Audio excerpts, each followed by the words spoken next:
सद्गुरु महाराज की जय।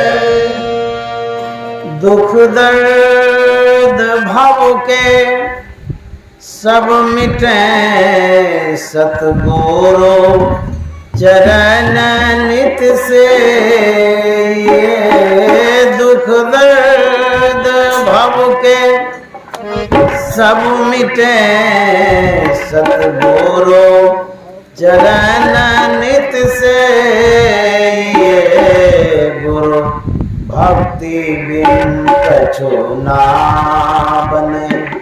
में ही सकल संतन कही गुरु भक्ति बिन कछु ना बने।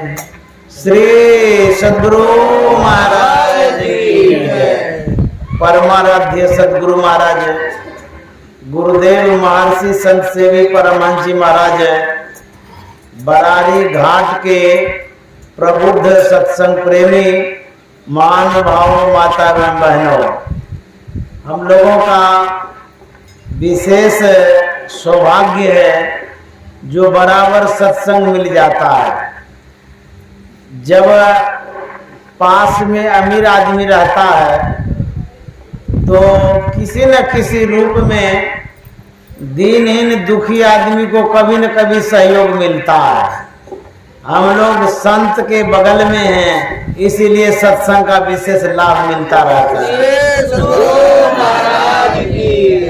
लोग दूर देश से आते हैं कुप्पा घाट दर्शन करने, लाभ लेने के लिए। और हम आप कितने सौभाग्यशाली हैं कि संत के चरण के बगल में रहते हैं।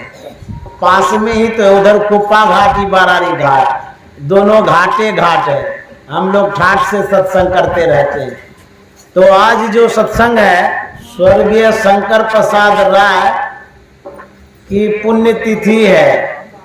सुमित का नाना जी हुए और उनकी जो बेटी है उन्हीं के द्वारा यह सत्संग हो रहा है। हम लोगों को यह जरूर पता होगा, जब हम श्राद्ध करते हैं तो किसी न किसी की मृत्यु होती है। मृत्यु पर ही तो श्राद्ध करते हैं। तो कोई अक्षत पान फूल लेकर के श्राद्ध करते हैं और कोई सत्संग ध्यान के द्वारा श्राद्ध करते हैं। यह श्राद्ध है जो हम लोग सत्संग में बैठे हुए हैं। तो श्रद्धा से जो कुछ किया जाता है उसको श्राद्ध कहते हैं। तो सत्संग करा रहे हैं श्रद्धा से, यह भी श्राद्ध है। और जो हमारे स्वर्गीय शंकर प्रसाद राय बाबू हैं, मैं उनको श्रद्धांजलि अर्पित करता हूँ, भावांजलि अर्पित करता हूँ। और उनकी बेटी को भी बहुत बहुत धन्यवाद है, जिन्होंने अपने पिता की स्मृति में पुण्यतिथि में सत्संग कराने का मन बनाया। ये भी बहुत बड़ी बात है। तो सत्संग जब करते हैं तो होता क्या है, कबीर साहब ने बड़ा अच्छा कहा है, करो सत्संग भरम ग्रह टूटे।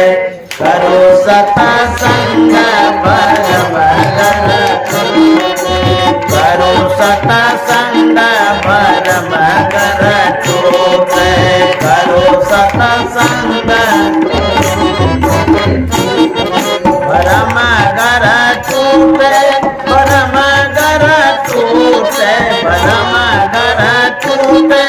भरम ग्रह टूटे।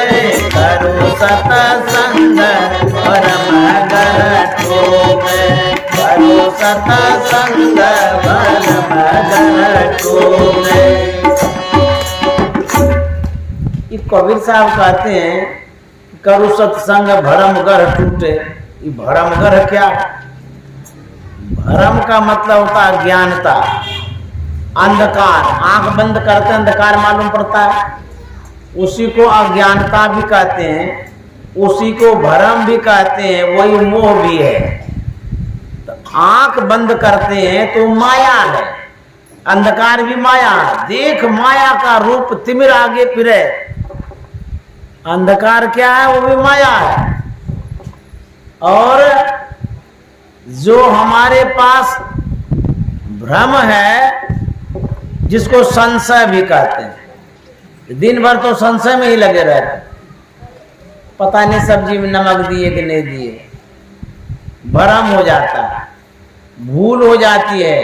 तो राधा स्वामी साहब ने कहा, इस नगरी में तिमिर समाना भूल भरम हर बार, खोज करो अंतर उजियारी छोड़ चलो नौ द्वार। इस नगरी मतलब शरीर रूपी नगर में अंधकार ही अंधकार है। तो जब अंधकार रहता है कहना भूल भरम हर बार, भूल भी होगी भरम भी होगा, हर बार होगा। तब करना क्या है? कहता खोज करो अंतर उजियारी छोड़ चलो नौ द्वार। हमारे अंदर में प्रकाश है, कहता है खोज करिए अंतर उजियारी, भीतर में प्रकाश है, छोड़ चलो नौ द्वार। इसी शरीर में 9 द्वार है।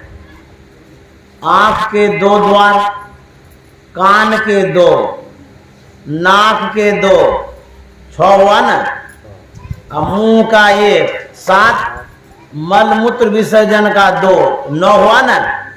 लेकिन एक द्वार और है जिसे पलटू साहब ने कहा है 10वां द्वार। वो 10वां द्वार नाभि को कहा गया है। ये जो 10 दरवाजा है, 10 दरवाजा खुला, उड़न को नित उठी चाहता।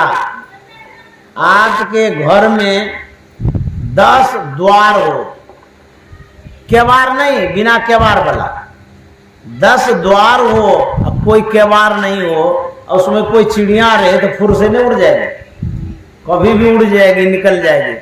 तो पलटू साहब कहते हैं शरीर में जो 10 द्वार है, 10 द्वार खुले हैं, इसमें केवाड़ी वाड़ी नहीं है। तो 10 दरवाजा खुला, उड़न को नित्य उठी चाहता। यह जो जीव है रोज उड़ना चाहता है, निकलना चाहता है। हम लोग रोज मरते हैं रात में, जब सोते हैं ना, जब घोर निद्रा में जाते हैं, वो समझिए मरणासन्न अवस्था है। रोज मरते हैं और रोज जिंदा भी होते हैं। तो कहते हैं ये जो जीव है रोज निकलने के लिए तैयार है, कभी भी चला जाएगा इस संसार से। यह जो शरीर है क्षणभंगुर है, रोज लोग मरता है, हम लोग भी मरेंगे। जो जिंदा है ऐसा न समझिए कि नहीं मरेंगे, मरेंगे। प्रत्येक दिन मृत्यु होती है।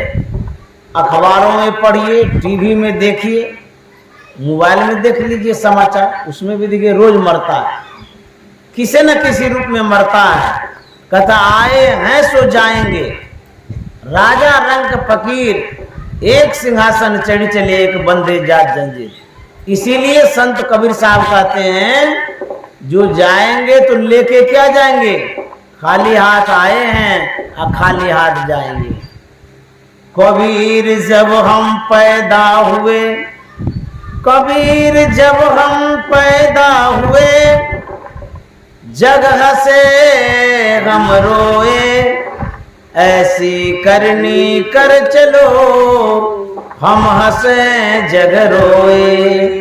वही करनी करने के लिए कबीर साहब कहते हैं करु सतसंग भरम घर टूटे, करु सतसंग भरम घर, भरम घर टूटे, भरम घर टूटे, भरम घर टूटे, भरम घर टूटे, करु सतसंग भरम घर टूटे, करु सतसंग भरम घर टूटे।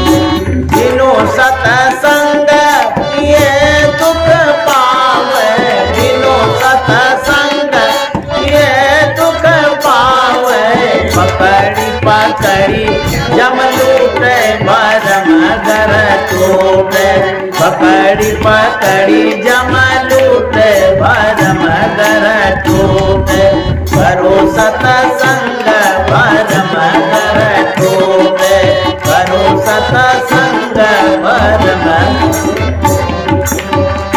कबीर साहब कहते हैं यदि सत्संग नहीं करिएगा तब क्या होगा? पकड़ी पकड़ी जम लूटे, जमराज लूटेगा, घसीटेगा, यदि आप सत्संग करके नहीं जाएंगे तो दुखदाई लोक में जाना पड़ेगा, कष्टकर स्थान में जाना पड़ेगा, दुख भोगना पड़ेगा।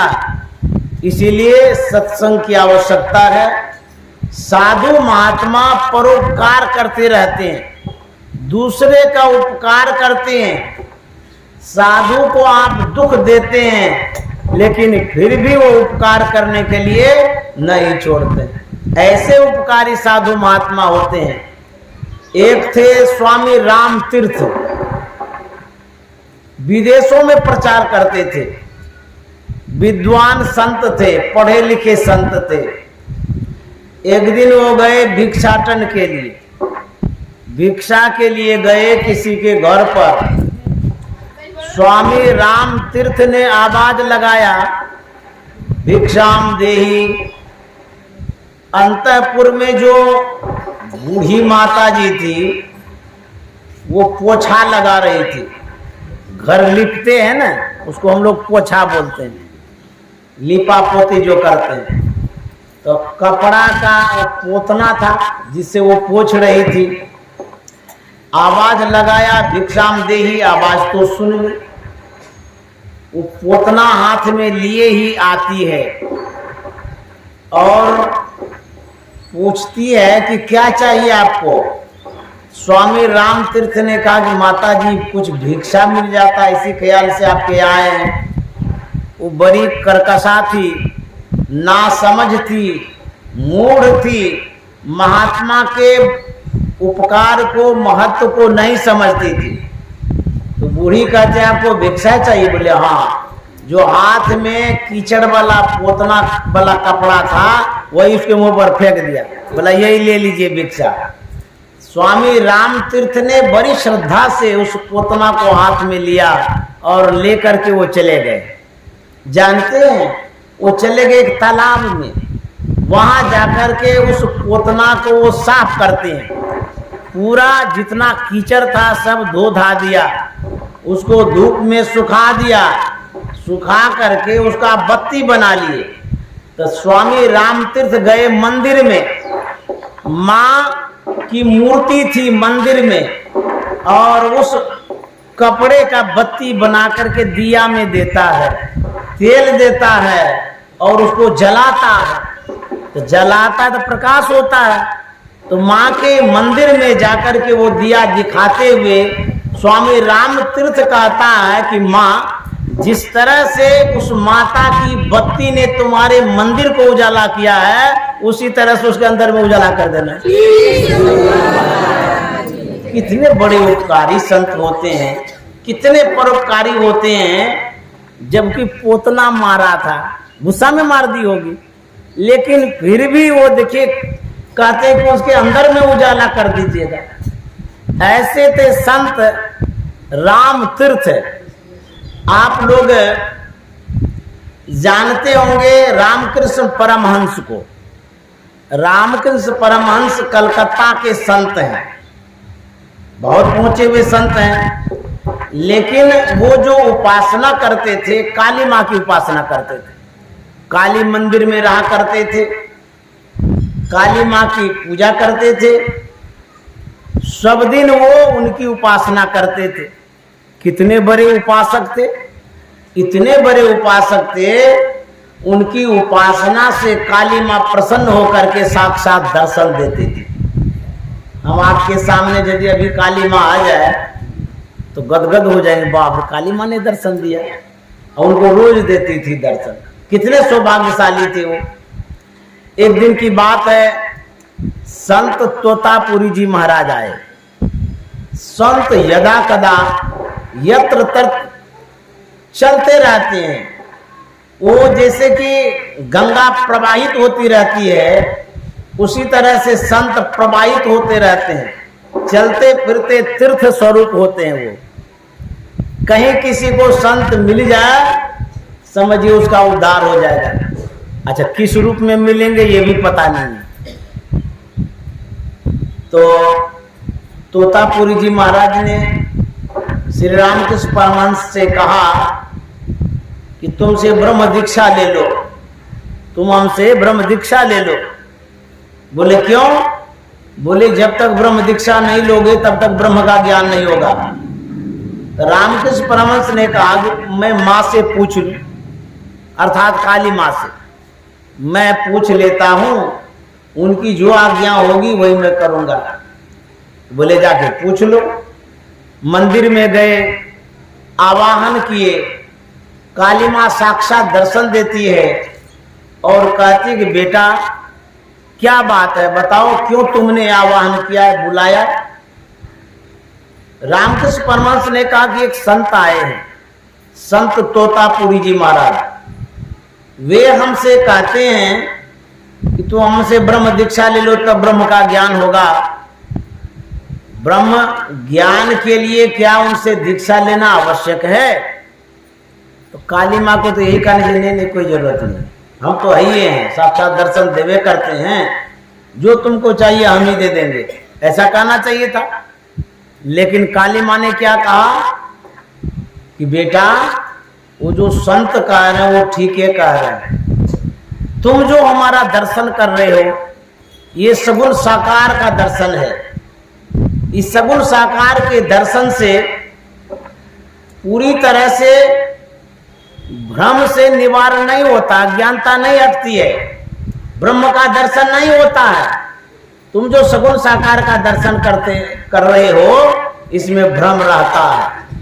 गोस्वामी जी ने भी कहा निर्गुण रूप सुलभति, सगुण जान नहीं कोई, सुगम अगम नाना चरित, सुन मुनि मन भ्रम होय। जो निर्गुण रूप है कहते वो निर्भ्रम है, उसमें भ्रम नहीं रहता, ज्ञानता नहीं रहती है। सगुण जान नहीं कोई, सगुण की जो लीला है, सगुण रूप का जो हम दर्शन करते हैं उसमें भ्रम रहता है। भगवान श्री राम आए थे सगुण साकार रूप में, उनके पिता श्री को भ्रम रह गया। यदि भ्रम नहीं रहता तो दुखी नहीं होते। जो निर्भ्रम व्यक्ति होता है, जिसको ज्ञान होता है, वो दुखी नहीं होते।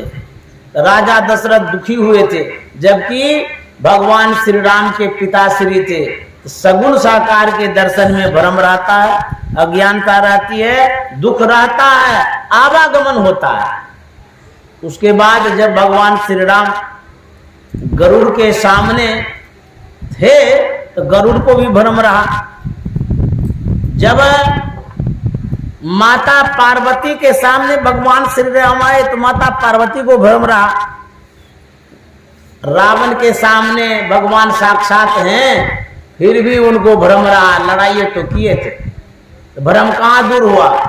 मनु और शत्रुपा के सामने भगवान आए सगुण साकार रूप में, उनको भ्रम रहा, अज्ञानता कहाँ गई? तो सगुण भक्ति जो है ये प्रारंभिक भक्ति है। सगुण भक्ति में हम भक्ति की पूर्णता की ओर बढ़ेंगे, इसीलिए सहयोगी है, सहायक है। जब तक सगुण साकार का अवलंब नहीं लेंगे तब तक निर्गुण निराकार तक जा ही नहीं सकते। हमारे गुरु महाराज ने कहा है जैसे कोई गंगा जी से पार होना चाहता हो, तो गंगा जी में गिर गया है तो आगे का पानी पीछे करेंगे, फिर बढ़ते बढ़ते किनारे तक जाकर के पार हो जाएंगे। ठीक उसी तरह से सगुण साकार का सहारा लेना पड़ता है। मूर्ति की जो पूजा है, मूर्ति की जो आराधना है, किसी रूप का जो हम पूजा करते हैं वो शुरुआती दौर में जरूरी है। यदि कोई चलना चाहे पैर काट करके वो चल नहीं सकता है, कोई जीना चाहे गला काट कर कोई जिंदा नहीं रह सकता। उसी तरह से सगुण भक्ति पैर के समान है, निर्गुण भक्ति गला के समान है। चलना चाहते हैं तो सगुण भक्ति से प्रारंभ करिए, और पूर्णता को प्राप्त करना चाहते हैं तो निर्गुण भक्ति करिए। तो दो भक्तियों की आवश्यकता है। तो काली माँ ने कहा कि बेटा जो तुमको तोतापुरी जी महाराज ने कहा है ब्रह्म दीक्षा लेने के लिए, वो सही है कहा है। तुम ब्रह्म दीक्षा ले लो तब जाकर के ब्रह्म ज्ञान होगा। हमारा जब तक ज्ञान रहेगा तब तक भ्रम ज्ञान रहेगा, अज्ञानता रहेगी। तो माँ की बात मान करके श्री रामकृष्ण परमहंस गए तोतापुरी महाराज के शरण में, दीक्षा लिए। उसके बाद उन्होंने साधना की, साधना करके पूर्णता को, मोक्ष को प्राप्त किया, ब्रह्म को प्राप्त किया। ठीक उसी तरह से हम लोग जिस प्रांगण में अभी प्रवचन सुन रहे हैं, ये माँ काली का स्थान है। यहाँ पर उनकी पूजा होती है, आराधना करते हैं, बहुत अच्छा करते हैं। कोई भी माँ अपने बच्चों को कत्ल नहीं करवाना चाहेगी, कोई भी नहीं। माँ का हृदय बहुत कोमल होता है। पितसु माता सौगुना, सुत को राखे प्यार, मन से ती सेवन करे, तन सु डांट अरुगार। किसी भी पुराणों में, धर्म ग्रंथों में आप ऐसा नहीं देखे होंगे या सुने होंगे या पढ़े होंगे कि वो वहाँ काली माँ ने कहा होगा कि कत्ल करो। नहीं है ऐसा। ये हम लोग जो अज्ञानी मानव हैं, उन्होंने अपनी बुद्धि, विवेक, सोच लगा करके कत्ल की परंपरा प्रारंभ की है। और ये जो देवी स्थान पर इस तरह से होता है, ये हमारी अज्ञानता है, नासमझी है, अबोधता है। तो होता है तो अब हम लोग कर क्या सकते हैं, कहवे न करेंगे। जो मानने का हुआ तो मानने का, लेकिन माँ के स्थान को पवित्र रखना चाहिए, शुद्ध रखना चाहिए, और यहाँ पर हिंसा नहीं होनी चाहिए। काली माँ ने जन कल्याण के लिए तलवार उठाया था, हमारे कल्याण के लिए, जीव उद्धार के लिए। ऐसा नहीं कि वो हिंसा करती थी। अरे जब जब हुई धर्म की हानि, 12 असुर अधम अभिमानी, तब तब धरि प्रभु विविध शरीरा, हरहि शोक सज्जन के पीरा। तो संत महात्मा, देवी देवता अवतार लेते हैं कल्याण के लिए। इसीलिए उस समय अपने हाथ में अस्त्र शस्त्र लेना पड़ता है। तो काली माँ ने तो उपकार किया है, भलाई किया है।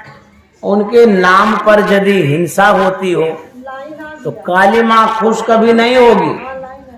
तो हम लोगों को यह कहा जा रहा था कि वहां तो बलि दी जाती है, वहां कैसे सत्संग होगा।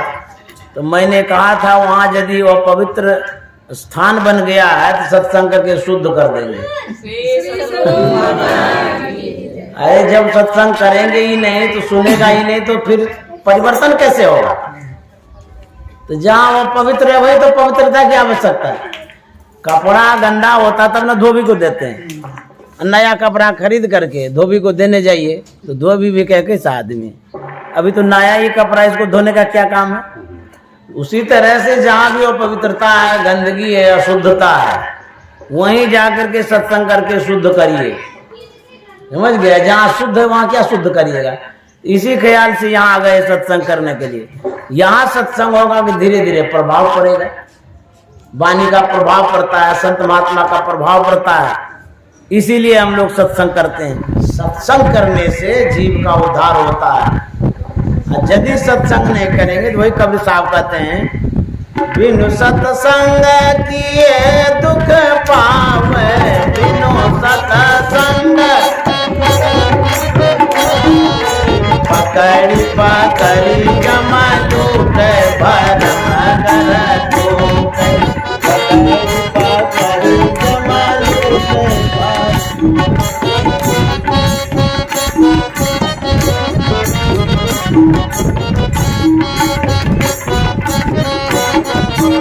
पकड़ी पकड़ी जमा लूटे भरम कर टूटे, पकड़ी पकड़ी जमा लूटे भरम कर टूटे, करो सत्संग भरम कर टूटे, करो सत्संग भरम कर, करो सत्संग भरम कर, भरम कर टूटे, भरम कर टूटे, भरम कर टूटे, भरम कर टूटे। करो सत्संग परम घर टूटे, करो सत्संग परम घर टूटे।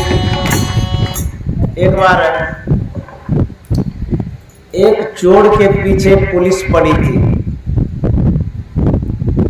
भाग रहा था वो, शहर से सुदूर चला गया, पीछे पुलिस आ रही थी। चोर ने देखा कि अभी तक पुलिस पीछा नहीं छोड़ी है, अब किधर भागे। भागते भागते एक जंगल की ओर गया, वहां एक कुटिया नजर आई। चोर के मन में हुआ कि इधर बच सकते हैं, वहां गए तो एक महात्मा नजर आया। तो महात्मा से कहता कि महाराज मेरे पीछे पुलिस पड़ी है, किसी तरह से हमको बचा लीजिए, पुलिस पकड़ेगी जेल में भर देगी, जीवन मुश्किल हो जाएगा, इसीलिए छिपा लीजिए हमको। महात्मा ने कहा कि देखो जी, मेरे पास जो कुटिया वो खुली है, इसमें दरवाजा वरवाजा नहीं है, ये वो जो कुटिया है उसमें रुई बड़ी है, इसमें रहोगे तो पुलिस देख लेगी, रुई में घुस जाओगे तो छिप करके बच सकते। समय था नहीं, इन प्रकार रुई में घुसा, दम साध करके रहा, तुरंत पुलिस आ गई। पुलिस महात्मा से पूछती है इधर कोई चोर भागते हुए आया है? तो महात्मा ने कहा हाँ भागते हुए आया है। फिर चोर बात सुन लिया, बोला राम राम, कैसा महात्मा दुष्ट आदमी निकला, हम सोचे कि बचाएगा, ये तो कह दिया कि चोर आया, पता नहीं और भी बता देगा कुछ क्या। फिर पुलिस पूछती है कि चोर किधर गया है? तो महात्मा ने कहा वो के घर में गया है। अब तो सब बता ही दिया, चोरवा तो सोचा कि अब तो हम जेल गए। कभी कभी सत्य बात में भी संशय होता है, पुलिस तर्क करती है, कोई किसी के यहाँ बचने के लिए आएगा, वो बता देगा कि छिपा देगा, और वो महात्मा से झूठ बोल रहा है। चोर आगे भाग रहा है, ये कहता कि रुई के घर में, अच्छा देखते हैं। जैसे ही रुई घर के पास गया तो पूरा रुई से भरा हुआ था घर। तो पुलिस के मन में था यहाँ चोर उर नहीं है, कहाँ है चोर? चोर भाग रहा है आगे, महात्मा बचाने के ख्याल से कहता कि रुई के घर में, झूठो बोला। पुलिस चली गई, आगे जब गई तो चोरवा निकला, गया महात्मा के पास, बरसने लगा, महाराज आप कैसे निर्दयी आदमी, दिल में दया भी नहीं आप, हम तो भागते भागते यहाँ तक आए कि महात्मा हमको बचा लेगा, आप सब बात साँचे साँच कहा जी, झूठ बोल देना चाहिए था, हमारी रक्षा हो जाती। महात्मा ने कहा कि तुमको झूठ पर विश्वास था वो रक्षा कर सकता, बोला हाँ हाँ आपको बोल देना चाहिए था, आप साँचे साँच बोलते पकड़ा जाते तो महात्मा ने कहा तुमको झूठ पर भरोसा था वो बचा सकता है, मुझे साँच पर भरोसा था, मैं परीक्षा ले रहा था, साँच बोल करके देखा रक्षा होती है कि नहीं होती है। करो सत्संग भरम घर टूटे, करो सत्संग परम घर टूटे, परम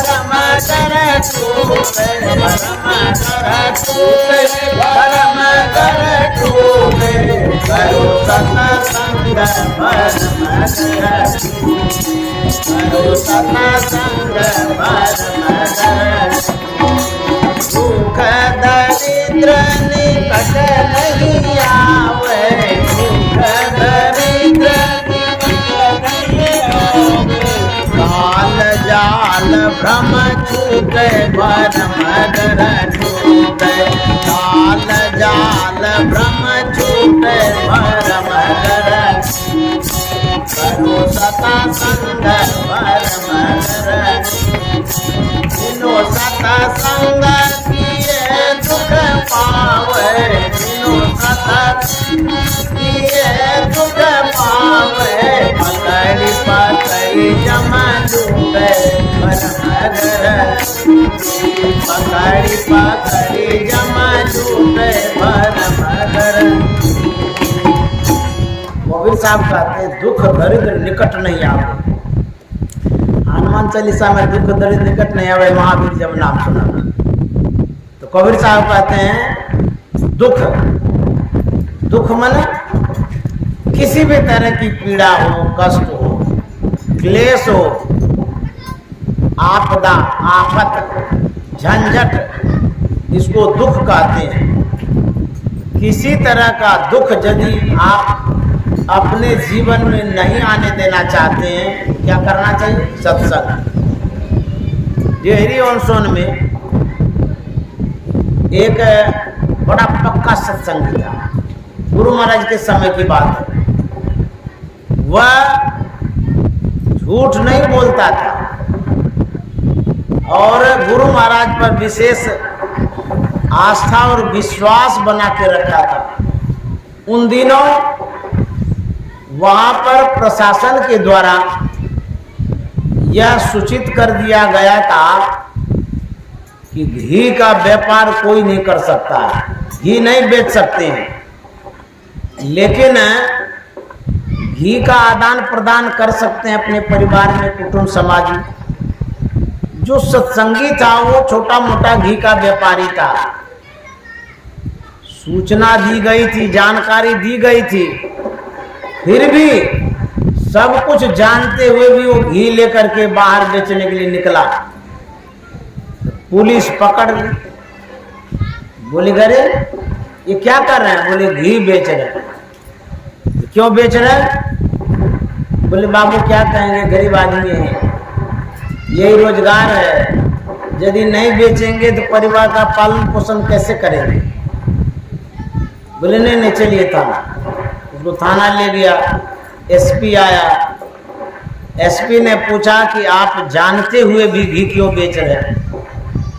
बोले कि बाबू हम गरीब आदमी हैं, यही हमारा रोजगार है, नहीं बेचेंगे तो परिवार भूखों मर जाएगा। क्या कर रहे हैं? पेट के कारण ऐसा कर रहे हैं। बोले ये सब नहीं जानते हैं, सरकार ने आदेश पारित किया है कि घी बेच नहीं सकते हैं, इसलिए आपने अपराध किया है, ये ठीक बात नहीं है। बोले कि वो तो बात सही है, लेकिन हम क्या करें, नहीं बेचेंगे तो हमारा जीवन दुष्कर हो जाएगा, इसीलिए बेचते हैं, माफ कर दीजिए।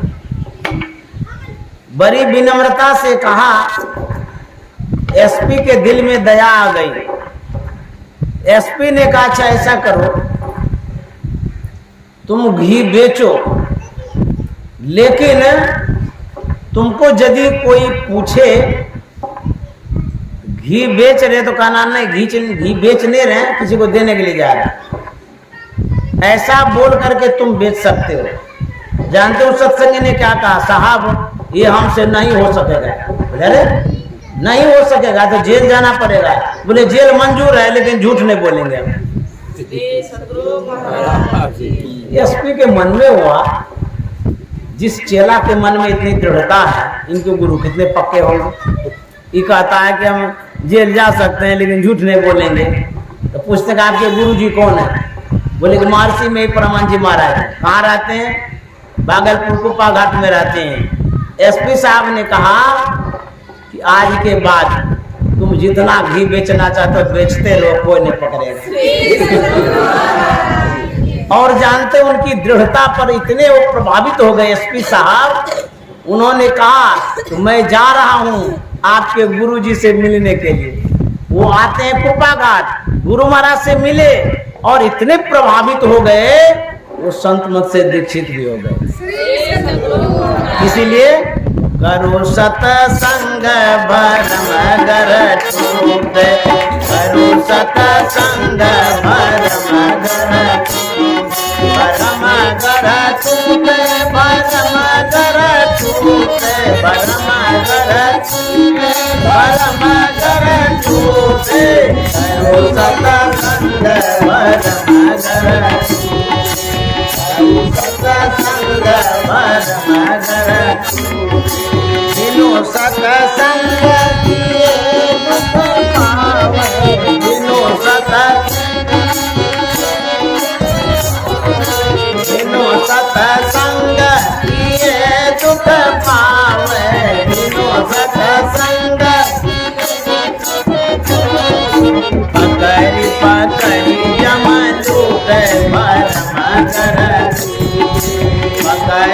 ठकरी जमन लूटे भरम घर टूटे ठकरी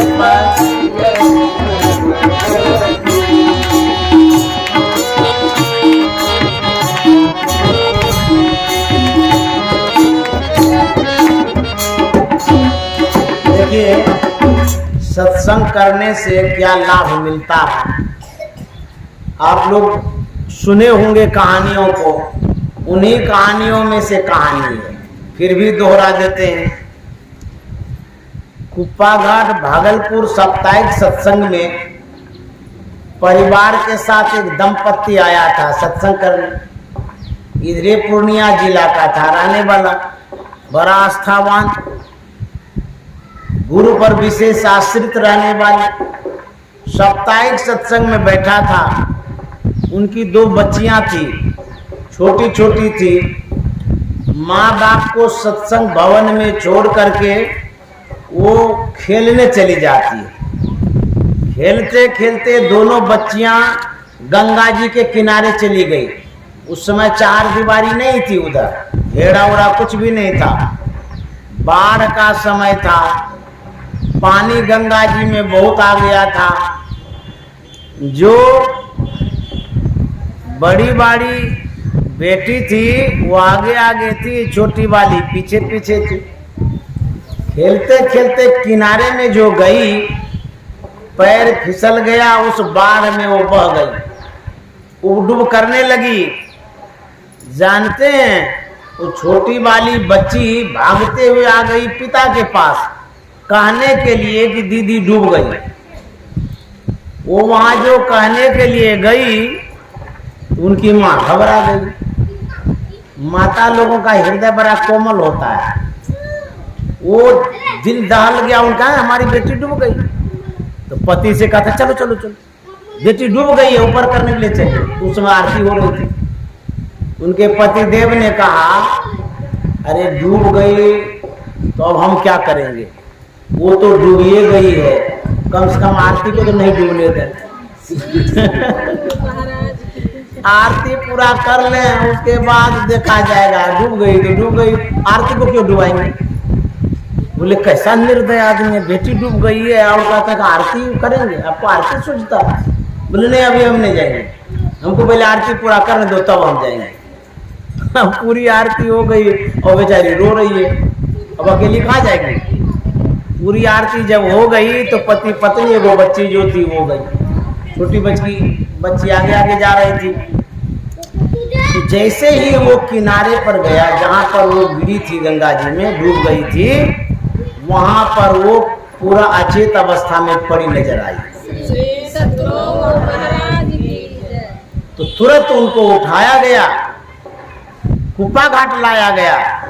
महर्षि संत सेवी परमानंद जी महाराज को बताया गया हमारी बेटी ऐसे ऐसे डूब गई और हम सत्संग में बैठे थे, देखिए ऐसी ऐसी घटना कुप्पा घाट में घट गई। महर्षि संत सेवी जी महाराज ने कहा था इसको तुरंत हॉस्पिटल ले जाइए और वहां जाकर के उपचार कराइए। गुरु महाराज के दरबार में है, ये जो कलंक है संत के दरबार में नहीं लग सकता। वहां ले गया, उपचार किया गया। कुछ घंटों के बाद वो होश में आती है। होश में जब आती है तो उससे पूछा गया कि तू डूब गई थी, ऊपर में पड़ी हुई नजर आई, ये कैसे हो गया। तो बच्ची कहती है कि मैं जिस समय डूब रही थी उस समय एक महात्मा आए, वो हमको ऊपर उठा के फेंक दिए। तो उस बच्ची से कहा गया जब तुम डूब रही थी तो तुमको पुकारना चाहिए किसी को। तो बोले कि आप ही तो कहे थे कि गुरु महाराज सब जगह देखते हैं सुनते हैं, उनकी कृपा होती है। आप तो सत्संग हॉल में थे, हम आपको पुकारते तो आप तो सुनते भी नहीं, लेकिन हम गुरु महाराज को पुकारे। जैसे ही पुकारे गुरु महाराज हमको ऊपर कर दिए। ये सत्संग का प्रभाव है। इसीलिए करो सत्संग भरम घर टूटे, करो सत्संग भरम घर टूटे, भरम घर टूटे, भरम घर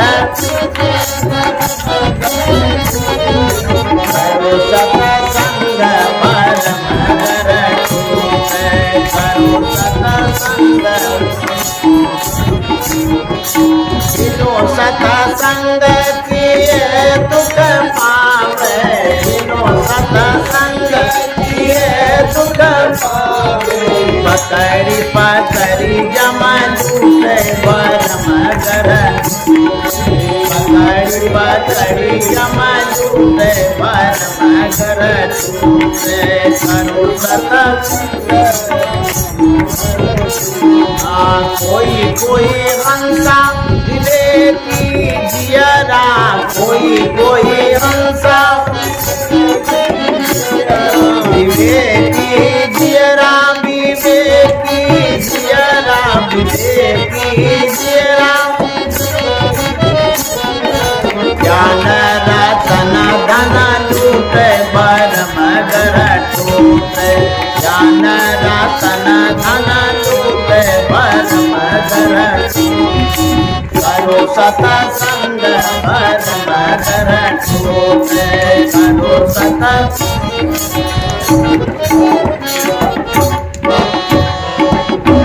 देखिए सत्संग करने से बहुत कुछ मिलता है। मति की रति गति भूति बलाई, जब जय जतन जा जय पाई, सो जानव सत्संग प्रभावो, लोको वेद न आन पाओ।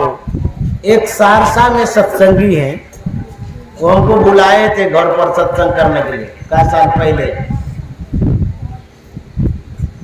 एक बार उनके मन में हुआ कि हम बड़ा सत्संग करेंगे, तो बाबा का प्रोग्राम लिया गया। तो लोगों ने जब देखा कि सत्संग करा रहे हैं, तो पूछा कि आप जो सत्संग करा रहे हैं इसमें कितना खर्चा होगा। बोले जितना खर्चा होगा सब करेंगे, गुरु महाराज पूरा करेंगे। बोले अच्छा, गुरु महाराज पूरा करेंगे, खर्चा करेंगे तो गुरु महाराज कहाँ से पूरा करेंगे? ऐसा होता तो सब कोई करते। बोले मुझे विश्वास है कि गुरु महाराज का सत्संग है और उसमें खर्चा करेंगे, गुरु महाराज ही पूरा करेंगे। जो सत्संग के महत्व को नहीं समझते हैं, वो लोग कह रहे थे कि आदमी पागल हो गया, इतना बड़ा आयोजन कर रखा है, लाख रुपया खर्चा होगा, इतना लाख रुपया कमाने में कितना मेहनत लगता है, और ये देखिए पगला गया। तो दर्शन कराएंगे गुरु महाराज को देंगे, कहाँ से गुरु महाराज देंगे? होते होते इतना बड़ा वो सत्संग किया, उसमें 5 लाख खर्चा हो गया।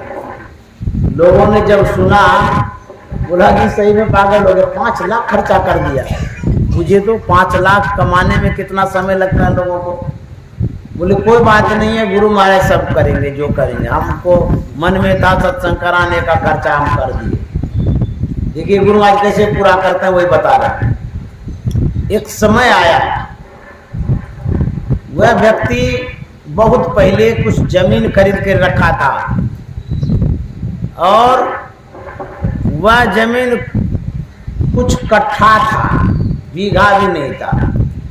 जानते हैं जब बिहार सरकार सड़क योजना प्रारंभ हो गई तो बिहार सरकार हाईवे बना रही थी, बड़ी चौड़ी सड़क। संजोग ऐसा होता है उनकी जो जमीन थी उसी हाईवे में पड़ गया। हाईवे में पड़ गया तो एक्वायर किया जाता है जमीन को। सरकार का जो लोग था उस व्यक्ति से बात करता है कि ये जो जमीन आपकी है इस पर सड़क बनेगी, इसको आप बेच दीजिए। नहीं भी दीजिएगा तब भी लेंगे, पब्लिक का काम है ना। तो बोले ठीक है, कितना दाम देंगे? तो उस जमीन का कीमत उसको 5 लाख ने खर्चा किया था, उस जमीन का कीमत उसको उस समय 50 लाख मिला, जबकि कभी नहीं हो सकता था उतना। अब संजोग बच गया, गुरु की कृपा कहिए, वो इतना बेचारे प्रभावित हो गए कि साले साल सत्संग कराते हैं।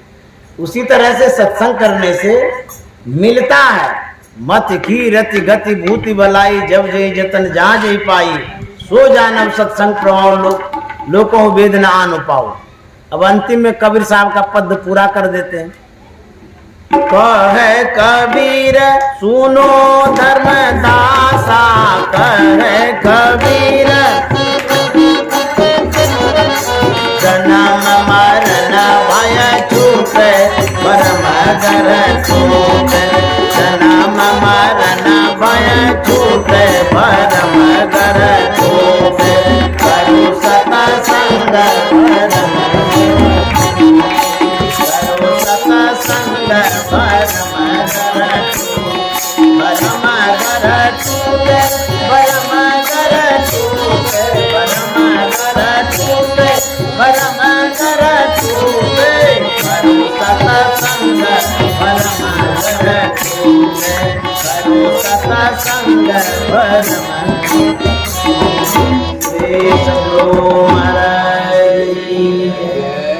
जिस स्थान पर आने में हम लोग घृणा करते थे, उस स्थान पर जितना आनंद आया और कहीं नहीं आया।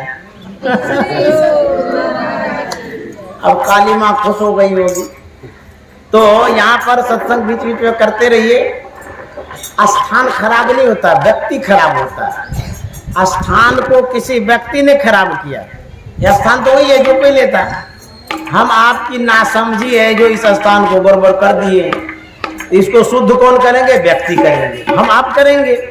सत्संग होने से इसका एक प्रभाव पड़ता है।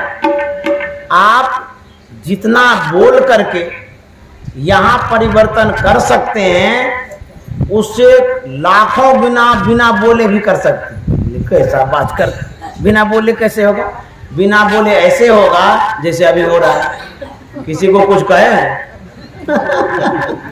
नहीं न कहे। अब देखिएगा धीरे धीरे यदि यहाँ और सत्संग होगा तो होते होते बहुत प्रभाव पड़ेगा, व्यक्ति में परिवर्तन आएगा।